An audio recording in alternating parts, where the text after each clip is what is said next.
नमस्कार मित्रांनो, निसर्ग भ्रमंती या यूट्यूब चॅनलवरती मी अमोल शेलवटकर आपल्या सर्वांचं स्वागत करीत आहे. मित्रो, आज मी ज्या स्थळाला व्हिजिट केलेले आहे ते स्थळ आहे नागझिरा अभयारण्यातील चोरखमारा, जे बफर झोनमधील एक गेट आहे. काही मित्रमंडळी सुद्धा माझ्यासोबत आलेले आहे. या चोरखमारा या अभयारण्यातील परिसरामध्ये आज स्टे केलेला आहे आणि आज आम्ही या रिसॉर्टमध्ये स्वयंपाक बनवणार आहोत. त्यामध्ये नॉनव्हेज आम्ही इथे बनवणार आहोत. हा रिसॉर्ट फार सुंदर आहे. चोही बाजूकडे इकडे ग्रीनरी आहे आणि या माझ्या पाठीमागील दृश्यामध्ये या रिसॉर्टचे किचन आहे आणि या किचनमध्येच आम्ही नॉनव्हेज बनवण्याची प्रिपरेशन करत आहोत. त्यासाठी आम्ही बाजूच्या गावामधून काही मसाले वस्तू आम्ही विकत घेऊन आलेलो आहोत. येथील जे गाईड आहे त्यांनी फार मदत केलेली आहे या सगळ्या वस्तू आम्हाला मिळावा याकरिता. तर किचनमध्ये सुद्धा आपण जाणार आहोत आणि तेथील सुद्धा दृश्य आपण बघणार आहोत.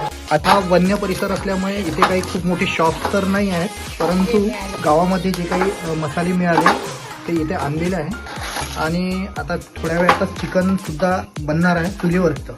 तर त्याची सुद्धा मी प्रोसिजर कशा प्रकारे बनवण्यात येत आहे ते सुद्धा दाखवतो.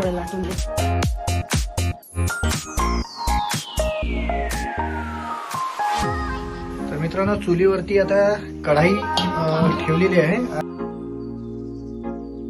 आता तेलामध्ये पहिल्यांदा अद्रक लसूणचा पेस्ट टाकलेला आहे आणि ते थोडं ब्राऊन होईपर्यंत त्याला थोडं फ्राय करण्यात येणार आहे. तर मित्रांनो, 2 किलो चिकन आहे आणि लसूण पेस्ट आम्ही 4 पॅकेट आणलेले आहे आणि ऑइलमध्ये आता टाकण्यात येत आहे. मसाल्याची सुद्धा प्रिपरेशन होत आहे. येथे आज आमचा नाईटमध्ये स्टे आहे आणि आम्ही रिसॉर्टमध्ये इथे रूम्स वगैरे घेतलेले आहे रेंटनी आणि इथेच या रिसॉर्टमध्ये एक किचन आहे, त्यांनी आम्हाला अवेलेबल करून दिले आहे आणि इतर साहित्य आम्हाला फार मदत केलेली आहे, पुरवलेली आहे. आज आम्ही खूप जबरदस्त आमची एक मेजवानी होणार आहे आणि मला आतापासूनच आतुरता निर्माण होत आहे. चुलीवरची स्वयंपाकाची कधीही तुम्ही स्वयंपाक करा, त्याची टेस्ट फार सुंदर असते. आता यानंतर आपल्याला मिरची पूड आणि मसाले हे सगळं मिश्रण जे आहे ना ते यात कढईत टाकलेलं आहे आणि थोडी कमी विस्तवावरच हे थोडंसं आपल्याला याला थोडंसं फ्राय करायचं आहे. तर मित्रांनो, ही पद्धत वापरून तुम्ही ट्राय करून बघा. थोडा एकदम डार्क ब्राऊन होत आहे. थोडं मसाल्याचं पाणी आहे, मसाला जळला नाही पाहिजे त्याकरिता आपण फ्रेश आणि स्वच्छ धुवून चिकन घेतलेलं आहे. कमीत कमी 2.5 ते 2 किलो हे चिकन आहे आणि ते आता या मसाल्यामध्ये त्याला परतून घेऊ. फार कडाडून भूक लागलेली आहे. आता मी मित्रांनो, एक उत्तम रेसिपी, एक उत्तम खाद्यपदार्थ जेवण तयार करण्यासाठी मेहनत सुद्धा खूप घ्यावी लागते आणि ती मेहनत आमचे मास्टर शेफ इथं सुनीताताई इथं बसलेले आहे. ते विशेष मेहनत घेऊन आज म्हणजे याच्यात खूप छानशी टेस्ट निर्माण व्हावी याकरता प्रयत्न करत आहे आणि मसाल्याला आता पूर्ण याच्यात परतून घेणार आहोत आपण. मसाला पूर्णपणे या चिकनला लागला पाहिजे आणि याला थोडंसं वाफेवर सुद्धा होऊ द्यायचं. किमान 15 मिनिट तरी याला थोडंसं मसाल्यामध्ये आपण शिजू द्यायचं आहे आणि विस्तवाचा खूप कमी केलेला आहे. आम्ही विस्तव फारसा ठेवलेला नाही कारण की फक्त धीमे आचेवरतीच हे शिजवायचं आहे.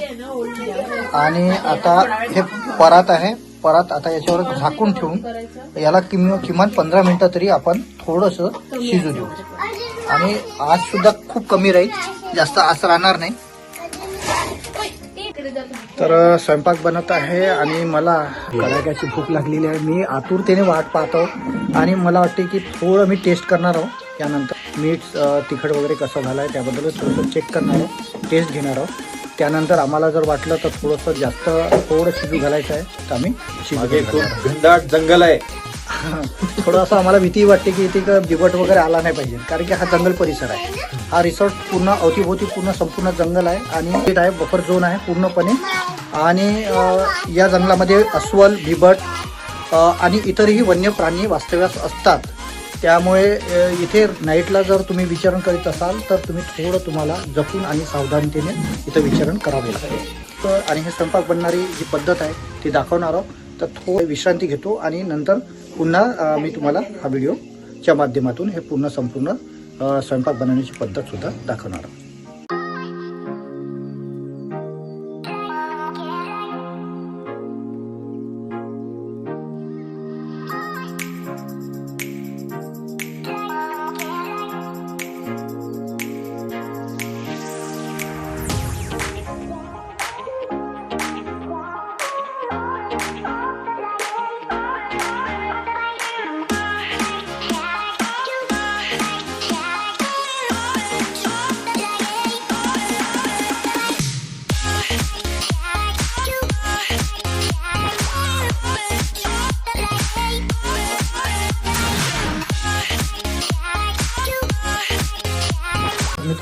या रिसॉर्ट्समध्ये ही रूम आम्ही रेंटने घेतलेली आहे आणि फार उत्तम अशी व्यवस्था आहे. या रूमच्या परिसराच्या बाहेरसुद्धा फार ग्रीनरी आहे. आता ही रात्रीची वेळ आहे, पण उद्या मॉर्निंगला मी हा संपूर्ण परिसर तुम्हाला दाखवणार आहोत. फार सुंदर अशी व्यवस्था आहे. तुम्हाला मी येथे काय काय फॅसिलिटीज आहे ते सुद्धा मी दाखवत आहोत. इथे बेडची व्यवस्था उत्तम आहे, डबल बेड सुद्धा आहे आणि ही रूम विथ AC आहे. ACची सुद्धा व्यवस्था आहे आणि येथील टॉयलेट सुद्धा तुम्हाला दाखवतो. फार सुंदर अशी व्यवस्था आहे. गिझरची सुद्धा इथे गरम पाण्याची व्यवस्था आहे.